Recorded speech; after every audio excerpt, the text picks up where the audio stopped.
What's more satisfying than watching your favorite anime character transcend the ordinary and unleash their unlimited potential, ascending to godlike status? These moments are nothing short of breathtaking, and will hype you up like nothing else. So, today we're going to take a look at the top 10 moments in Isekai where our MC went into God mode. Number 10. Starting off the list with Pharma from Parallel World Pharmacy, who's definitely not your average pharmacist. He is the ultimate pharmacist. Thanks to his divine power, Pharma can see the composition of any substance down to the molecular level. Diagnosing and curing diseases? Child's play. Pharma isn't just about the flashy powers though. He's on a mission to revolutionize healthcare in his new world, making sure that everyone, from nobles to commoners, gets access to proper medical care. Now, you'd think with all these do-gooder vibes, Pharma wouldn't need to flex his godly powers, right? I mean, he's just a guy who wants to help people. Well, we thought so too, until the day the church's inquisitors decided that they'd had enough of this so-called miracle worker and laid a trap for him. Pharma had no option but to show them his true powers, and pharmacist really became a pharmacist. And just like that, our humble Pharma gained himself a cult following. The inquisitors started calling him the medicine god, and honestly, they weren't too far off the mark. Number 9. Seiya from Cautious Hero is the epitome of better safe than sorry. This dude meticulously plans every move before taking part in any fight. He's definitely not the kind of person who jumps into the battlefield without thinking. He has this elaborate plan to follow so that he doesn't get stuck in any sticky situation. Summoned by the bubbly and slightly silly goddess, Restart, Seiya's first order of business isn't to slay any demons, but to lock himself in a room and train for days. And when he's finally ready to fight some low-level slimes, he doesn't just go with a simple sword strike. Oh no, he's casting nuclear-level spells on them just to make sure they're not secretly some kind of superpowered monster in disguise. One slime? Better nuke it 10 times, because, you never know. But there's this one instance where Seiya gives us literal chills. It's when he fought against the War Master, letting him have an advantage over Seiya, but in the end, absolutely annihilating him. It's honestly baffling how Seiya is always prepared for almost anything. It's at this moment that you realize Seiya's cautiousness isn't just about over-preparing. It's about being absolutely ruthless when the time calls for it. Number 8. Moving on to Makoto Misumi, who is your average high school kid living an ordinary life until he gets summoned to a fantasy world, only to immediately have the rug pulled out from under him. You see, unlike usual isekai heroes, Makoto does not receive a warm and nice welcome. Instead, he's told that he's not a hero material. But here's where things get wild. Makoto might not be the goddess's idea of a hero, but he quickly proves he's got the power levels to put any chosen one to shame. We get to see Makoto's terrifying powers when he fights against Sophia and Lancer. After the two did not leave him alone, Makoto had no option but to show them who the real god was. Things really start heating up when Makoto casually removes one of his 8 active limiters. It's almost hilarious how those two NPCs stumble into a random encounter with him, blissfully unaware of the god-tier power levels they're up against. As Makoto decides to show them who's in charge, things get a little bit out of hand. In the process, he accidentally ends up destroying an entire village. Whoops. But that was just a fraction of his power. Now, just imagine if he ever went full throttle.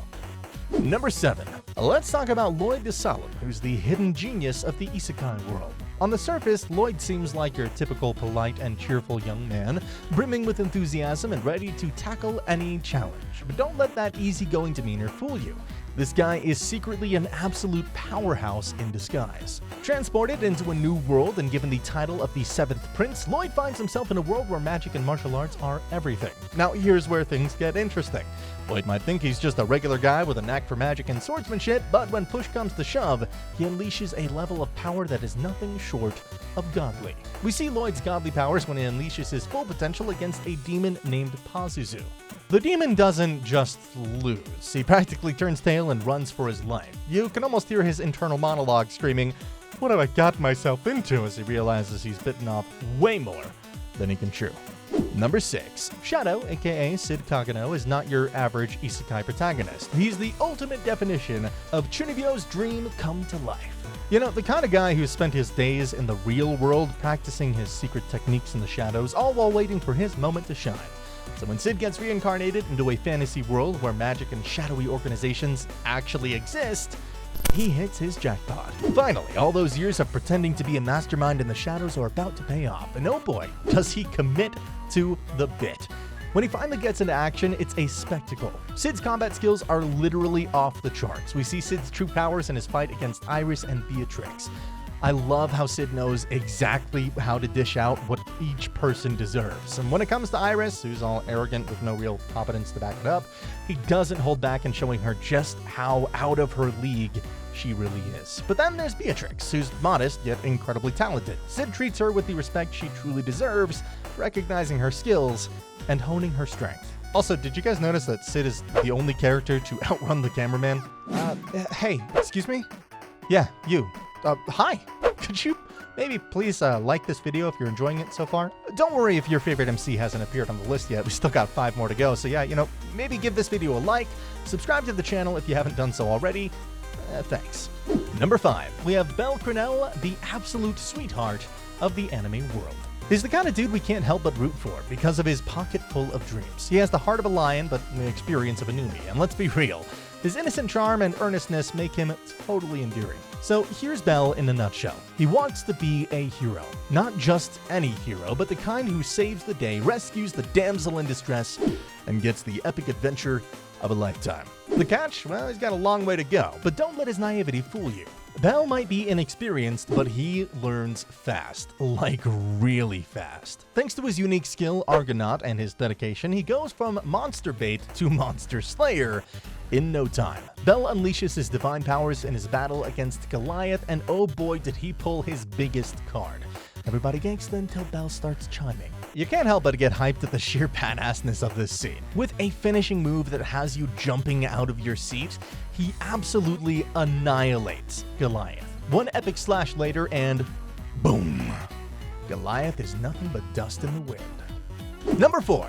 Hashim from Arifureta has the ultimate glow-up story in the history of anime. The guy starts off as the typical underdog, your average high school student who, let's be honest, was about as heroic as a side character in any old RPG.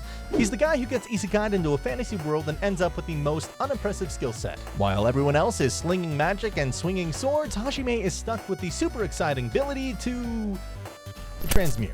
But things take a wild turn when a dungeon betrayal leads to his not-so-friendly fall into the abyss. And that's where Hashime's nice guy era ends, and the don't mess with me era begins. He shows us his absolutely terrifying powers when he sees Kaori dead. I love how Hashime showed up and didn't lose his cool. Instead of yelling in rage, he simply addressed the situation, saw that Kaori was dead, and calmly said, "Alright, it's time to start killing." Hashime Nagumo is basically the anime version of the Punisher. He always no-sells all the victims and their dumb plans. He's the type that goes from zero to absolute nightmare for villains in no time. Number 3. Now let's talk about Rudius Greyrat, who started off as a socially awkward adult who gets isekai'd into a new world with nothing but his past life's regrets and a few bizarrely vivid memories. He's reborn into a world of magic and adventure with all the potential of a newborn baby, but his adult brain is like, yeah, we're gonna do this right. His fight against the Red Dragon shows us how far Rudius has come as a magic user. While the others couldn't handle the dragon on their own and were preparing to retreat, Rudius decided to take matters into his own hands and single-handedly defeated the dragon.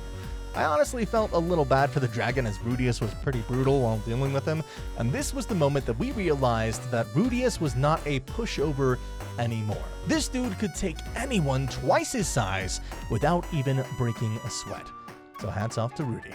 Number 2. Moving on to the Grandmaster of Undead Domination, Ein's Old Gown from Overlord.